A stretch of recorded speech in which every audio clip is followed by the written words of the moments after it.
Everything was going well for the Fever in this game. Perfectly. The crowd was rocking. Caitlin Clark had it going. Aaliyah Boston had it going. 10-point lead. Then they let a 5-point run turn into a 14-point run coming out of the halftime. And I mean, that pretty much was where the game was won or lost, in my opinion. They did battle back. They fought back. Got the lead down to within one. Caitlin Clark got a steal. And then she turned it right over. That felt like a gut punch in real time. And she even said it herself. She felt like that's where the game kind of was ultimately lost. But in my opinion, the damage had been done in the third quarter. You score 12 in the third, you tend to lose the game.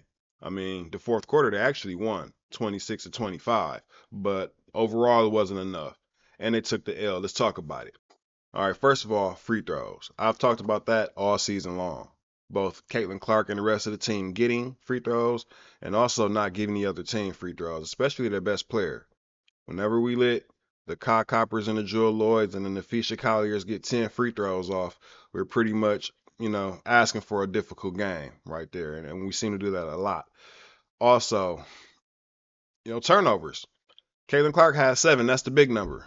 Assist to turnover ratio is more what I look at. 8 assists to 7 turnovers. That's not a good ratio for your point guard, but Kelsey Mitchell had 2 assists to 4 turnovers. That's a worse ratio. Leah Boston, she's been like the secondary playmaker for the team. 2 assists, 2 turnovers. That's a worse ratio than 8 to 7. So the big three as a whole turn the ball over too much and not enough assists, not enough playmaking. But Caitlin Clark had a couple, at least 3 that I know for a fact. She was asking for it on some of those bounce passes. All right, coaching. Let's talk about Christie Sides. Let's get right to it because I've seen comments already. People aren't really happy with her rotations. And I'll admit, I can't defend that decision to pull Lexi Hull with 5 fouls out. I don't understand why coaches do that. It doesn't make sense if you're just going to try to put them in with 2 minutes left. You might as well leave them in with 5 and see if you can get more than 2 minutes out of them before they get 6. It just, in my opinion, it's always a bad move. But to me, that's not really where the mistake was made. I've been big on this ever since they put Lexi Hull in the starting lineup when Alyssa Smith was suspended for that one game.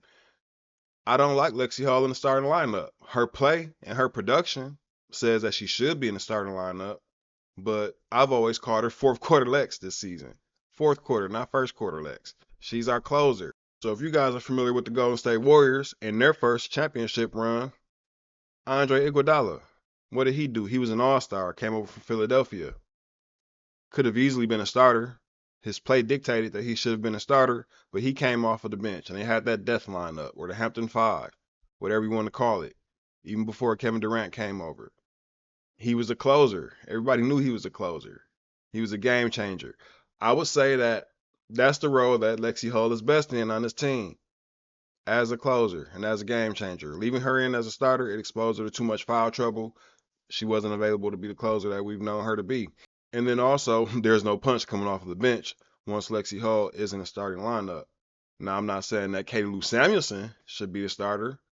Reportedly, she took herself out of the starting lineup. She wasn't feeling great. She hasn't really gotten a lot of minutes since then. But she hasn't been playing great. So I'm not saying that she's the answer. I'm just saying that, okay, we can criticize Coach Christie Sides' rotations, but we heard Caitlin Clark right before halftime say we need to rotate fresh bodies in and out. So now, if Lexi Hull is in the starting lineup, who are you rotating in and out? Let's look at the bench. Dantes, a step slow.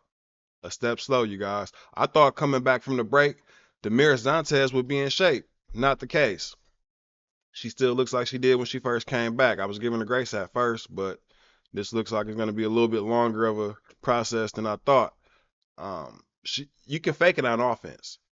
You can fake it on offense. You can run at your pace, set the screen, pop out, hit the jumper or miss the jumper. But on defense, when it's time to go chase a loose ball, when you have to react to stuff, that's when you can tell a player is not right. And when I look at her, I see the same thing I saw when I was looking at Chelsea Gray pre-Olympics and at the Olympics.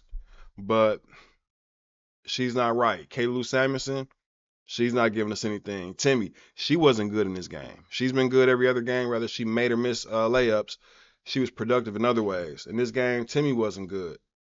That leaves you Erica Willer. Who else do you go to? So you have two power forwards in a center, and then you have Erica Willer. Is that a Chrissy size problem?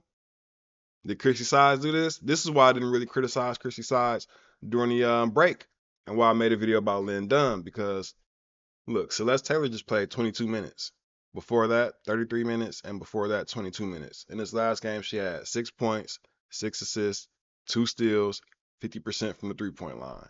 Exactly the player that we thought she could be, right? 3-and-D, not take any bad shots, make good plays. That's exactly what it's looking like she's doing over there. She's not lighting the world on fire, but she looks to be a very useful player who can give you some minutes and would have given this lineup some diversity. But instead, when they brought Dantes back, they decided they were going to keep Saxton and Wallace and Berger and everybody who they don't play instead of this player on a rookie contract. It didn't make sense to me then, and it's played out that it probably was not the right move. I don't know if that was Christie Sides' call, but if you are Christie Sides and you put Lexi Hall in the starting lineup, who do you go to in this game? What would your rotations be? Just play the starters all 40 minutes at this point, because what the hell? Dantes, Samuelson, Willer, Fag Bentley, they gave us nothing. They gave us nothing. You look at their bench, 26 points.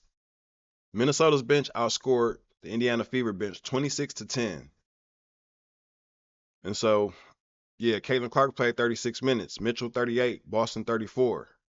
And Caitlin looked pretty, exhausted going into halftime. It's probably why she mentioned rotating in some fresh bodies. But what do you do? Especially when you don't have a fourth out there playing well. I mean, Lexi Hall, she was getting rebounds, but, she had some foul trouble with Nafisha Collier, and Nalissa Smith wasn't doing anything out there. Matter of fact, speaking of Nalissa, words won't even do. Just watch along. All right. So as I was saying, is this a Christie Sides issue or is this a Lynn Dunn issue? You guys let me know. Let me know who you would have turned to in this game. As the song says, who do you turn to? Dantes, Samuelson, Fag Bentley didn't play well, Willer, and they didn't play a lot of minutes either. We're talking 6 minutes, 7 minutes, and 9 minutes for Willer, Dantes, and Samuelson, respectively. Meanwhile, you look at the Minnesota Lynx, Hines Allen gave you 17 minutes, Dorka, 19 minutes, Heidman, 18 minutes. All right, and like I said, they outscored the bench 26-10. So this is why I don't like Lexi Hull starting, because we've seen them have games where Samuelson and Smith go 0 for 2, 0 for 3, 0 for 4, and the team still wins because the big three play well, and then you have Hull coming off of the bench with some punch. The way the lineup is right now, there's nobody for any kind of relief to come in and do anything. So that's just my take on it. Now, the bench was bad, and the rotations, we can question those all day, but it was in the third quarter while the starters were in. That's when the game got away. That's when I was looking for a good timeout, a good after timeout play, ATO, a good play call, a good adjustment, maybe defensively. Nothing was done. Nothing was done. And so to me, that's the bigger coaching criticism than anything to do with the rotations. It's besides starting Hull. I would like to see Hull back on the bench until we can find another answer coming off of the bench for some punch, because that's all we have and we need that. But that's my opinion again. We'll see. Free throws to me are the biggest problem from this game, because it's been the biggest problem all season. Everything else is game to game. You're not going to win them all. I would have loved to have won the season series against the Minnesota Lynx. Look, we take the loss. We shake it off. We'll come back better next time.